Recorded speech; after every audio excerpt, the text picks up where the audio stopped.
Si tu es restaurateur et que tu as l'impression de ne jamais avoir une minute à toi, écoute bien. Aujourd'hui, je vais te partager les 7 erreurs qui te volent du temps chaque semaine. Et je suis sûr que tu vas te reconnaître dans au moins une des 7. Moi, c'est Cyril et mon objectif, c'est simple. Aider les restaurateurs à libérer 5 heures par semaine et reprendre la main sur leur quotidien. Erreur numéro 1. Vouloir tout contrôler. Tu veux que tout soit parfait, alors tu gardes la main sur chaque détail. Le problème, tu passes ton temps à surveiller, à vérifier, à refaire. Résultat, tu t'épuises et tu empêches ton équipe de monter en autonomie. Ton rôle, ce n'est pas d'être partout, c'est de piloter. Erreur numéro 2, travailler sans plan.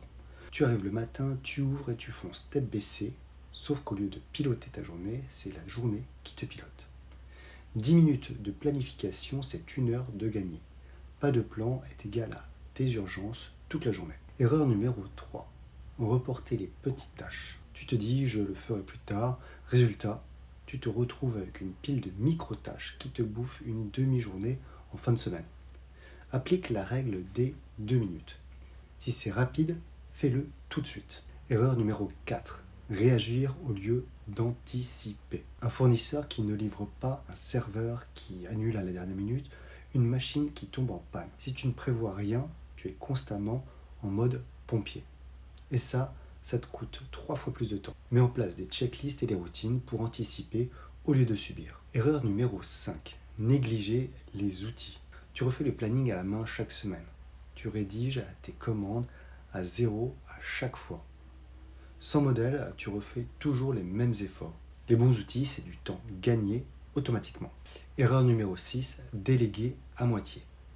Tu donnes une tâche à quelqu'un mais sans cadre clair. Ça revient mal fait ou pas fait.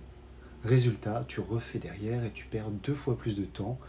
La délégation, c'est donner la tâche et les moyens de la réussir.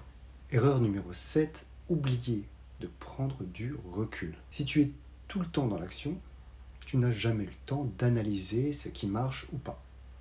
Du coup, tu répètes les mêmes erreurs. Un simple bilan de 15 minutes par semaine, ça change tout. Tu ajustes, tu progresses et tu gagnes du temps. En conclusion, évite ces 7 erreurs et tu vas déjà libérer plusieurs heures dans ta semaine. Imagine ce que tu pourrais faire avec 5 heures de liberté en plus chaque semaine. Respirer, réfléchir ou simplement profiter. J'ai une question pour toi. Laquelle de ces erreurs te coûte le plus de temps en ce moment ? Réponds en commentaire et partage ton expérience pour qu'on puisse en parler.